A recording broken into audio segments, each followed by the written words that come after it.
Por que que muitas pessoas que frequentam templos religiosos continuam praticando obras mortas?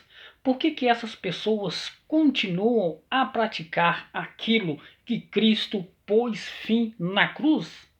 Obras essas como dízimos, buscar Deus em monte, batismos, Páscoa judaica que eles chamam de Santa Ceia. Então, ou seja, tudo isso foi por Cristo abolido na cruz com a sua morte. Por que que essas pessoas continuam a praticar esses tipos de coisa?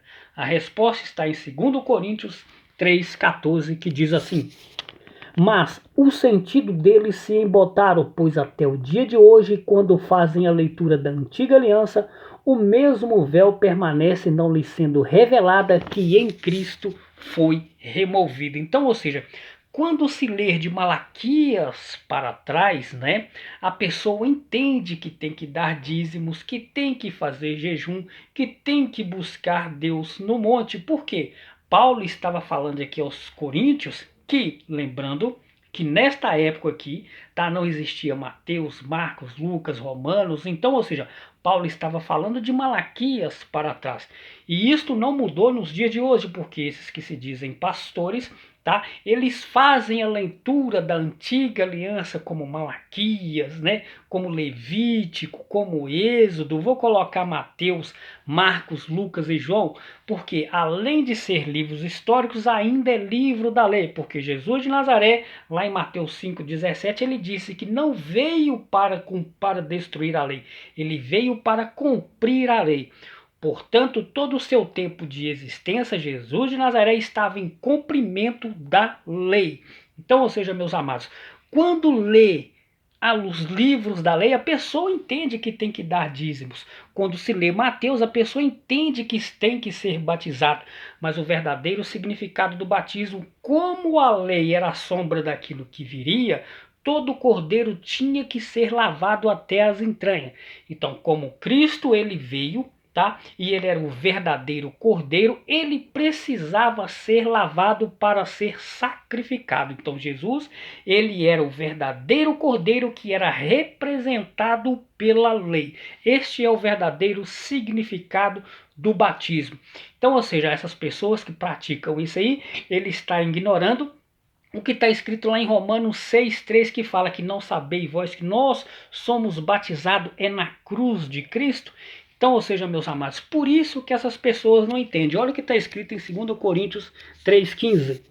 Mas até o dia de hoje, quando é lido Moisés, o véu está posto sobre o coração deles. Então, ou seja, quando se lê o livro de Malaquias para trás, de Mateus, de Marcos, Lucas e João, isso impede a pessoa de ver o verdadeiro evangelho do Cristo ressuscitado. Evangelho esse que lá em Efésios 2,8 fala: pela graça sois salvos, isso não vem de vós, é dom de Deus, não vem de vós para que ninguém se glorie. Você não é salvo porque você dá seus dízimos, você não é salvo porque você busca Deus no monte, ignorando, né, que nós somos os verdadeiros templo de Deus. Por que que eu vou no monte buscar alguém se esse alguém já faz morada em mim? Então, ou seja, eu não estou de fato e de verdade acreditando no que está escrito na Bíblia. Então, eu prefiro fazer o que a lei fazia, buscar Deus no monte, mas não é desta maneira. Isto foi por Cristo abolido na cruz. Nós, gentios, nós somos enxertados como oliveira brava.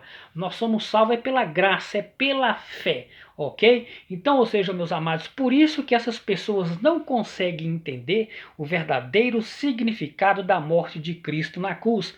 Na cruz, porque quando se lê o livro da lei, tá? Ela está com o véu sobre os seus olhos, impedindo de ver o verdadeiro significado da morte de Cristo na cruz, impedindo de que ela veja que na cruz foi abolido o dízimos, que era uma ordenança apenas para o povo judeu, o batismo, as subidas em monte, o jejum, a Páscoa judaica. Então, ou seja, tudo isso foi por Cristo abolido na cruz. Lá em Gálatas 2,21 fala: eu não anulo a cruz de Cristo, ou seja, eu não anulo a morte de Cristo. Eu sou salvo é pela graça, é pela fé. Então, ou seja, você não é salvo pelo que você faz, você é salvo pelo que Cristo fez por você na cruz. Fiquem todos na graça do nosso Cristo ressuscitado.